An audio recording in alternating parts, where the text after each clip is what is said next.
Healthy Rebel Radio is sponsored by the Healthy Rebel app. 300 plus secretly healthy, delicious, mouth-watering dessert and treat recipes made with all-natural, whole food ingredients. Now available for download on the App Store and Google Play. Find out more details at healthyrebel.com.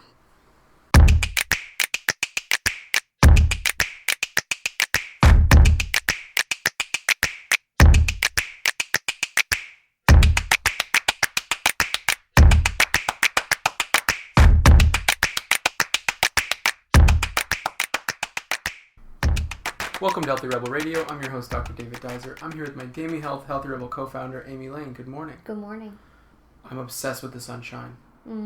Thank gosh it's back. It's back in the West. Oh my goodness. What a winter. It just felt like it was years of rain. Well, it was a firm 7 months. It was. So, it was not easy. No, and now that the sun is back full time, it's just like everything is lifted. It's just so funny because went for a walk last night and we were walking by this older couple and he was on the phone and we were walking by and he said to whomever he was talking to on the phone, he said, "I'm just going for a walk in the best place on earth and I wouldn't rather be anywhere else doing anything else." And we laughed because just days before, everyone was mad. Everyone was like, "This is awful. Why do we live here? What is the point? How do you live somewhere that you can't stand for 6 months a year? It's torture." Like, everyone was just so... And now the vibe is completely shifted. Everyone's like, "Oh, it's the best. I love it so much." It's so funny. And I am that person. Yes.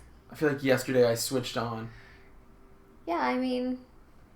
It makes life easier. Oh my gosh, like my energy is just so much better. Holy smokes. Well, we really enjoy being outside too. And that has a lot to... Most of the things we enjoy doing, like, for fun, is outdoors. Exactly. So This changes everything. Our nature, it just opens up once we have time, what we can do. For sure. And that is the topic of today's show. What? You've got it. What? Being outside. Oh. Starting with a study from the UK, which showed that kids are actually getting outside less than the prisoners in the United Kingdom. Oh. Yeah. Yeah, because they'd have mandatory outdoor time. Right? 3/4 of the kids in the United Kingdom apparently are getting less than 1 hour outside per day. And there's a mandatory requirement for prisoners to be outside for at least 60 minutes a day. I'd say it's like an average of what's going on here, because they would probably have weather like we do. Rain for 7 months of the year, 6 to 7 months of the year. So unless you're an outdoorsy type person like us that will just go out in anything. Right, you're not getting out. No, and I think a lot of people don't. It's like when, to be honest, the most I can relate this to is like our dogs. In the winter, we do a lot less with our dogs outside because every time we take our dogs to do something, as soon as we come home, we have to go straight to the tub. They have to be washed and they have to be dried, and it's a whole process. And not only is it, you can't do that every single day. It's physically demanding and hard on everyone. But like our dog's skin, we can't bathe them every single day. They get irritated. So I can kind of relate that to the, kids, like the whole process of trying to get them dressed up and then get them out and then get them doing something in miserable weather, then get them in, and the cleanup that would have to go on. And no, it totally makes sense. I mean, it's not good. It's just such a tricky situation because there's just so much value to being outside. We know the value of it. We've learned the value of it. But we have to stay on top of it. I mean, we just scheduled our first little bit of a getaway to happen in the, what we consider one of the most beautiful places in the world for next weekend. But we had to really focus on keeping that as part of the schedule to get out into the woods.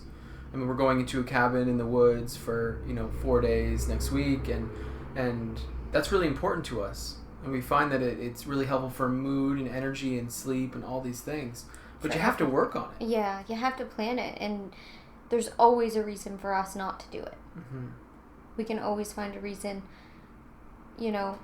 not to go. Yeah. We have a lot to do. And our lists never end. It's not like they ever come to a close and we're like, okay. So it's one of those things that we have to get out in front of ourselves and be like, okay, we both need this connection to nature. And what I love about going and doing that type of vacation is we're completely cut off from Wi-Fi. We're completely cut off from the internet. We're completely cut off from mass media. There's no, Oh, it's a separation. It's back to just natural living. And see how you really feel and what you'd really do and what your rhythms are and what time your body wants to wake up. Mm-hmm.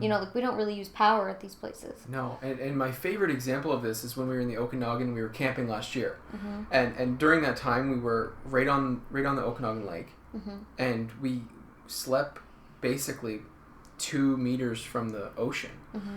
And when we woke up in the morning, we'd have the tent open. We'd wake up with the sun, mm-hmm. looking at the lake. Mm-hmm. When we went to sleep at night, as soon as the sun went down, mm-hmm. we'd be out. Mm-hmm. And it's just such a great way to live and reconnect and oh, it's so good for you. It feels so good. That it just feels... My favorite thing is waking up with the birds chirping. Yeah, that is an excellent way to wake up. It feels like... I don't know. It feels like you're back where you're supposed to be. Mm-hmm. It feels like you're reconnected to what is real. Right. Yeah, it's really healing. It's powerful. Now, I know that you experience the benefits of being outside because you harp on me. Mm-hmm. We need to get out, we need to get walking, we need to get going. But mm-hmm. What is it about, like, I know that it's a reconnection for you, but what do you experience? Like, what is it about, how often do we think we should be pushing our kids to get outside, how do you... Well, there's a difference between pushing and just everyone becoming part of their lifestyle. Right. Like, there's going to be no choice for our child. Because my child, as soon as our child comes here and as soon as we're able to, our child's going to be outside for at least an hour a day. It'll just fit right into our lifestyle. So then it's going to yeah. evolve. First it's going to be in a stroller. Then it'll eventually be on a bike. Or whatever they choose to, it's never not going to be a thing. So our child's not going to know the difference. Mm-hmm. So starting that, I would either just do the old-fashioned, get out in the backyard, or do the family thing. Mm-hmm. Put your runners on, get your child's bike. What child doesn't love going for a bike ride? Mm-hmm. When I was little, I lived for that. I used to beg my dad, can we go tonight? Can we go tonight? Yeah. I couldn't wait. Definitely. I think it's easier than what we... Oh, yeah, for sure. It's just you do it. Your only point here is the rain concept. And, yeah, that can be a real challenge. But other than that, it's so important. The one thing I'm noticing... And snow on the east. And snow on the east. Oh, yeah, for sure. But at least they have sun.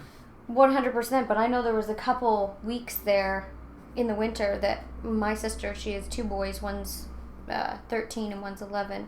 And those boys were going stir crazy. Oh, and, yeah. and it was like snowstorms. Like wind chill. They can't go outside. No.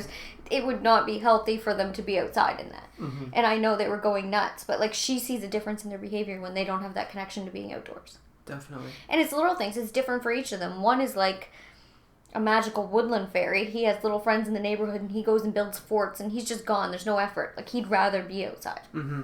Now the other one, it's more about tasks. He likes tasks. So he'll go out, or they put up the basketball hoop in the backyard. So he'll go out and shoot hoops and do his outdoor thing. In the summer, he loves helping. So he mows the lawn. Right. Things like that. He'll help throw in the wood. Mm-hmm. Yeah, exactly. He's into tasks. Yeah. He loves shoveling off the step. For sure. So you have to know your child. Oh, yeah, definitely. The other child, I can't imagine any of those things happening. But he doesn't care. He's just out there. Yeah, he's just out in the woods building forts and doing his thing. Yeah, playing. 3 essential... 3 benefits of being outside I want to cover today. Sure. Number 1, vitamin D.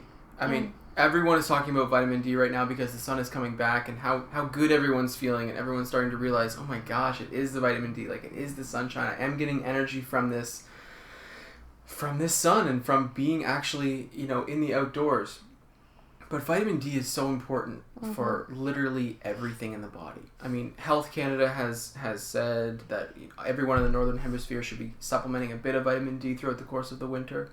But naturopathic physicians are running a lot of vitamin D tests, and we're seeing a lot of really, really, really low levels among people, especially in BC, with such a long winter like we had. And I can imagine with seniors too. Oh, because we do have an older seniors. population. Mm-hmm, definitely. And the benefits of vitamin D are well beyond just mood changes, well beyond the seasonal affective issues. Vitamin D is a hormone in the body. It's a fat-soluble vitamin. So it's stored in the body. That's why taking really, really high doses can be dangerous. But it's absolutely so essential for, number one that you'll see pretty much everywhere is bone health. It helps get calcium into the bones. That's why it's so important for the elderly. One of the core reasons, other than mood, of course. When your vitamin D is low, you don't get your calcium into the bones as well, and bones get weaker. The other real aspects of vitamin D are in disease prevention. We've seen that there's correlation between low vitamin D levels and then an increased risk for cancer, diabetes, heart disease, rheumatoid arthritis, a whole host of things. It's absolutely essential in prevention of chronic disease. So, one of the benefits of being outside, you're actually contributing to your long-term health by keeping those vitamin D levels stable. But in this dark winter that we experience here, you still need to supplement vitamin D a bit. Mm-hmm. So yeah, it's such an important hormone. You don't notice much when you take it, but I do. Everyone's a little different in terms of how, when you take it, what you get from it, right? I think that's with all supplementation. Oh, is it ever? You're getting what you need it. You're getting it what you need it for. For me, I definitely needed it to keep my moods good throughout the course of such a dark season. Mm-hmm. For others, it could be extremely important for bone maintenance, bone development. So it's incredibly important in kids as well for all these same reasons. Starting young, we don't want kids to be inside all summer long because they'll be missing out on such a key nutrient, right? The second aspect of being outside, and this is a really, really cool concept that has been talked about for a really, really long time, but there's new research coming out about the mechanisms around why it's good, and it's called grounding. Grounding or that's earthing. That's more what I'm out there doing. That is what you're out there doing. I know it. That is what I'm out there doing. You're removing that barrier between you and the earth, and grounding. It's mental health for me and stress relief. It just works. Oh, it's great. Grounding is getting your feet on the ground, touching the trees, getting out into nature, being connected to the flowers. Earth, everything. The reason, and it's funny you bring up stress because I know that it is beneficial for your stress reduction, but the research that came out this week is about how, we've known that it reduces inflammation for quite a while. Being connected to the earth reduces your level of inflammation in the body. That just, it happens. But also it lowers your cortisol level, so it lowers the stress hormone. Doesn't surprise me at all. And in turn, helps with sleep. Yeah. So, of course, like you said it would be, sleep is in the news pretty much every day now. Yeah. And one of the core things that came out this week is how great grounding is for sleep. And the reason being, it helps control your cortisol levels, the stress hormone. And you notice that. Oh, yeah. It's just a must. It's like brushing my teeth. I get out every single day no matter what's going on. It doesn't matter. I just dress appropriately, bring an umbrella if needed, and surrender the fact that I may get wet, and I go out if it's raining. Yeah. And when it's nice, obviously, I'm just out there in all my glory. I wear a hat now. Yeah. But, I think it's essential. Oh, for sure. It's essential. They say that, the reason this was so exciting for me is because I was thinking about the sleeps I had in the Okanagan when we were basically connected to the ground. We have our air mattress is not very good. We're old school Amy campers. I do. We are such old school campers. We have this old air mattress from 2008, and it's terrible. We're basically connected to the earth while we're sleeping. One of us thinks it's terrible. One of us thinks it's better than our actual bed. When I wake up in the morning, my whole body is on the ground. But see, I'm lifted because you're heavier. Yeah, that's right. I'm lifted. You're about 2 feet in the air, and I'm touching the earth. So I'm doing more grounding than you actually are. Yes. So I'm getting all the healing benefits from the earth while I sleep during our camping trips. But ideally, what you want to do to reset your cortisol levels is have a sleep outside, like go camping, Get out into nature. People hate camping. Oh, when I know. when I tell, I have a girlfriend and she just thinks everything that on my kind of like quote, like hippie side, she thinks I'm crazy because she just can't relate to it. It's so because funny. then on my other side, her and I are very the same. Like business oriented and like to dress up and go nice places and whatever. But then I have this whole other side that she just doesn't get. And every time I say I'm going camping, she's just like, why? I don't understand why you go camping. Yeah. And I love it. Oh, it's the best. I can't explain it. Why people don't like it. It's well, just I'll tell you why free. I hated it. I could not stand camping or being even outside as a child because of the mosquitoes on the East Coast. I could not do it. Yeah, we don't have them here. There are no mosquitoes in British Columbia unless you're by a swamp. Yeah. It literally does not happen. They don't bother me at all. No, it's true. There's no real issue there. No, and the temperatures are so nice in the summer. It's just... and the places we go camping, it's never like really overly hot or too cool. In the woods, absolutely. Because we do go right into those woods places. And on the water as well. Yeah, we do a lot of like oceanside or lakeside camping, but... And very rare that it would rain from the middle of... Or from June all the way to the end of August. Very, very rare that we even get any rain. Yeah, it's true. Yeah. I don't know. It's like a health thing for me. Oh, and it's so important. And the research is good for it actually being a health thing. Yeah. I mean, the fact... I'm dealing a ton. I mean, and I think all naturopathic physicians can attest to this. With reducing stress, reducing anxiety, managing cortisol levels, seeing these cortisol patterns change in people who are dealing with really, really stressful and hard things. And one very simple thing you can do is go outside, take your shoes off, and put your feet on the ground. Well, and that's the other thing I was going to say with say camping or with going for a walk. Like going for a walk, I know a lot of people understand that we're all talking about disconnecting from your phone and from like social media and from media, but they're not embodying it. They're not giving it a chance. Like it's like, oh yeah, I get it. But then we see it all the time. People like literally going out for a jog, checking their Facebook. Like what could literally be happening at this time? So for me, like going for a walk, I don't bring my phone. Sometimes I'll get you to bring yours so that I could, if I need to take photos, whatever. But I never bring my phone. And when we go camping, I just pretend I don't have 3G left kind of deal. Exactly, yeah. We've run out of data. I just pretend in my mind. Or turn the data off. Yeah, like I turn the data off and it's just, that just is what it is.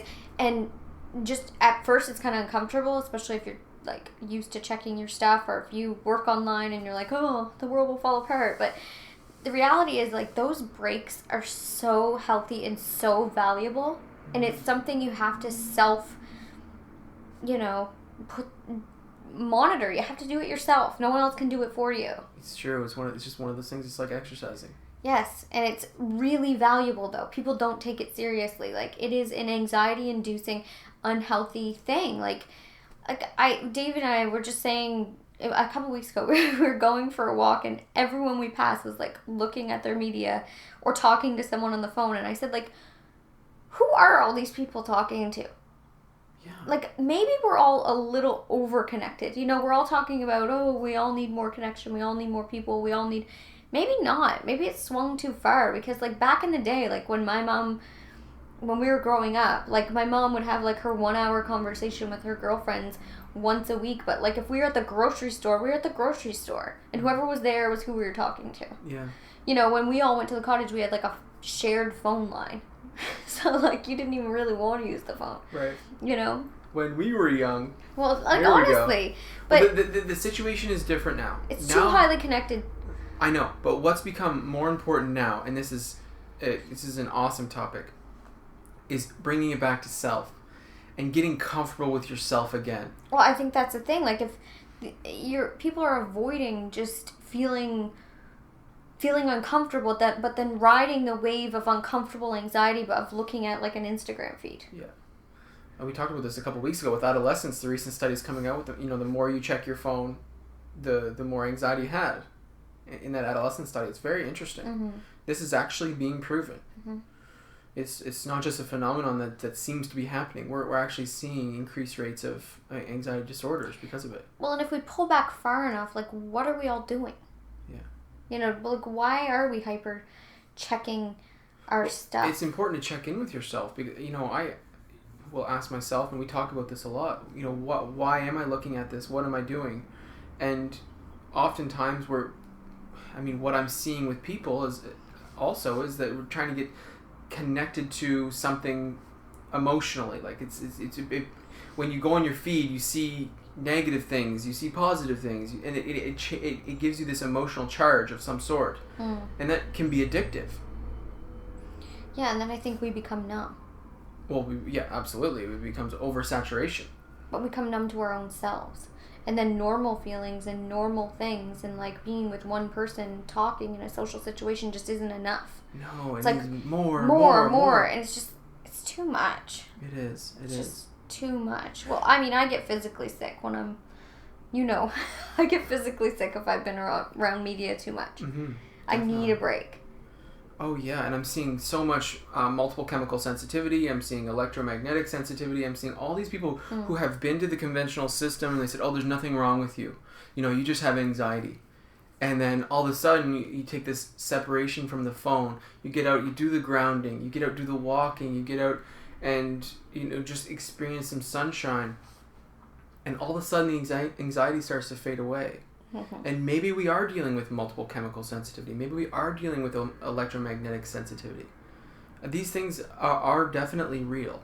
Well, they're there. They're there. Why wouldn't they affect us? That's what I don't understand. I mean, it's like the research around why grounding is great.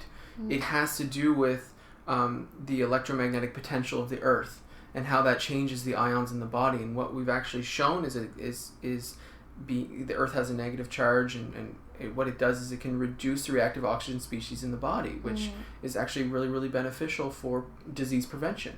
We should mention that grounding can be as simple as, if you have 5 minutes, you can go out into the yard, take your shoes and socks off, and just put your feet on the ground. Definitely. And just breathe any deep. Amount of time. Just do some deep breathing. It's literally that simple. I mean, most of the research is just being done on 30 minutes. Mm-hmm. That's it. Mm-hmm. But yeah, any amount of time can provide some benefit to the body. In the summer, a lot, David and I, instead of, getting dressed up and going to like a busy restaurant for like a date, what we'll do is we'll grab a blanket, some fresh food, water, and 2 books, and we'll go to either a beach or a park, and we'll literally go, sit, take our shoes off, and just indulge an hour outside. It's the best. And we love it. I was just saying the other day how much I miss it. I know. It feels like it's been so long. Mm-hmm. Then we went out for a walk yesterday, day 1 of sunshine, and there was like thousands of people doing the same thing. Everyone's, yeah. We're blessed to be in a place that it's so easy to connect to nature. Absolutely. So, the benefits of being outside: take advantage of the nice weather. Practice grounding. Consider camping and sleeping on the earth. Walking. Walking, number 1. Get off the treadmill, go outside. Yeah, absolutely. We're talking stress reduction, inflammation, pain reduction, all of it. Anxiety reduction. Chronic disease prevention. I love it. That's Healthy Rebel Radio for today. Thank you so much for listening, and have a great day. See you. Healthy Rebel Radio is presented by the online health and wellness center, DamiHealth.com. Since 2009, Amy Lane has successfully coached thousands of women through her signature program, the Bikini Body Program. Join today to work exclusively with Amy to unveil your greatest yet to be from the inside out. Go to DamiHealth.com for more information. Thank you for listening to Healthy Rebel Radio. Please connect with us on our community pages on Facebook, Pinterest, and Instagram, all at the handle @DamiHealth. For weekly recipes, articles, and all our episodes straight to your inbox, join our newsletter at DamiHealth.com. You can find all the links discussed in today's episode in the show notes. Thank you for joining us, and see you tomorrow.